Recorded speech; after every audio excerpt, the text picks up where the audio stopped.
NEET பிசிக்ஸ்ல sums and questions எப்படி solve பண்றது, ஈஸியா எப்படி பண்றது. நீ டாக்டராக போறேன்னு சூஸ் பண்ணிட்ட, ஸோ நீட் எக்ஸாம் எழுதி தான் ஆகணும். Whether you like or not, நான் சொல்றதை நல்லா கவனிச்சுக்கோ. 45 மினிட்ஸ் தான் பிசிக்ஸ்க்கு. அந்த 45 மினிட்ஸ்க்குள்ள 45 கொஸ்டின்ஸ் நீ சால்வ் பண்ணி ஆகணும். Think about that. உன்னால முடியுமா? ஐடியாஸ் திங்கிங் அதிகமா பண்ணி எஃபர்ட் கம்மியா பண்ணா இது சாத்தியம் தான். நான் சொல்ல போறது கேட்டுக்கங்க, ஈஸியா இருக்கும். தேவைப்படுறவங்களுக்கு இந்த ரீல் அனுப்பி வைங்க. First, tips and tricks. ஒவ்வொரு சாப்டரும் படிச்ச பின்னால ஃபார்முலாஸ் படிக்கிறதுக்கு முன்னாலேயோ இல்ல அதுக்கு பின்னாலேயோ டிப்ஸ் அண்ட் ட்ரிக்ஸ் சொல்லிட்டு ஒரு செக்ஷன் ஒதுக்கி இருப்பாங்க. நீ எந்த ஸ்டடி மெட்டீரியல் படிச்சாலும் இது இருக்கும். இல்லைன்னா நெட்லயே எதையாவது டவுன்லோட் பண்ணி வச்சுக்கோ. எவ்வளவுக்கு எவ்வளோ அதிகமா டிப்ஸ் அண்ட் ட்ரிக்ஸ் படிக்கிறியோ அவ்வளவுக்கு அவ்வளவு நல்லது. ஏன்னா சம் சால்வ் பண்ணும்போது you will feel it.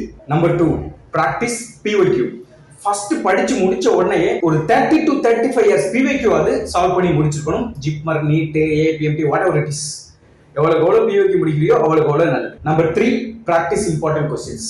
Tips and tricks முடிச்சுட்டு PYQ முடிச்சுட்டு நெக்ஸ்ட் ஏதாவது ஒரு ஸ்டடி மெட்டீரியல் சூஸ் பண்ணிக்கோ. அது உன் கோச்சிங் சென்டர்ல கொடுத்ததா இருக்கலாம், Physics Wallah, Green Park, Aakash, Allen, whatever it is. ஏதாவது ஒரு ஸ்டடி மெட்டீரியல் சூஸ் பண்ணிக்கோ. அந்த ஸ்டடி மெட்டீரியல்ஸ் இருக்கிற அத்தனை கொஸ்டின் சால்வ் பண்ணி முடிச்சிருக்கு.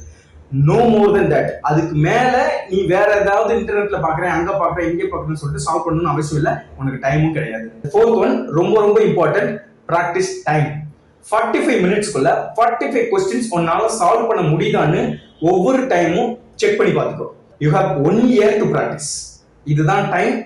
நீ 3 நாளைக்கு ஒரு தடவை இந்த மாதிரி பிராக்டிஸ் பண்ணினாலும் நீ 100 டைம்ஸ் இதை பிராக்டிஸ் பண்ணிருப்ப.